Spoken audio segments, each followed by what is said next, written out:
ఇలా కమిషన్ ముందుకు పోవడానికి ఏదో భయపడుతున్నా. ఎవరు భయపడుతున్నా చెప్పి నీకు రేవంత్ రెడ్డికి?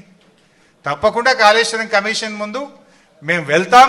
మీరు చేసిన దుష్ప్రచారాలన్నీ కూడా పటాపంచలు చేస్తాం. దానికి ఎవరు భయపడేది లేదు. ప్రాణత్యాగానికే సిద్ధపడ్డ నాయకులు ఇలాంటి మీరు చేసే చిల్లర తాటాకు చప్పులకు భయపడే నాయకత్వం బీఆర్ఎస్ నాయకత్వం. డెఫినెట్ గా మీరు చెప్పిన అబద్ధాలు గోబల్స్ అన్నింటినీ కూడా పటాపంచలు చేసి నిజాలన్నీ కాళేశ్వరం ముందు చెప్తామని చెప్పి కూడా మేము ఈ సందర్భంగా తెలియజేస్తూ, అంటే వీళ్ళు ఏం చేస్తుండ్రు, కాళేశ్వరం ప్రాజెక్ట్ కాస్ట్ పెరిగింది పెంచిండ్రు అని చెప్తున్నారు. అసలు ఈ దేశంలో ఈ రాష్ట్రంలో అతి తక్కువ పెరిగిన ప్రాజెక్ట్ కాస్ట్ తో పూర్తి చేసిన project that is one and only project Kaleshwaram project.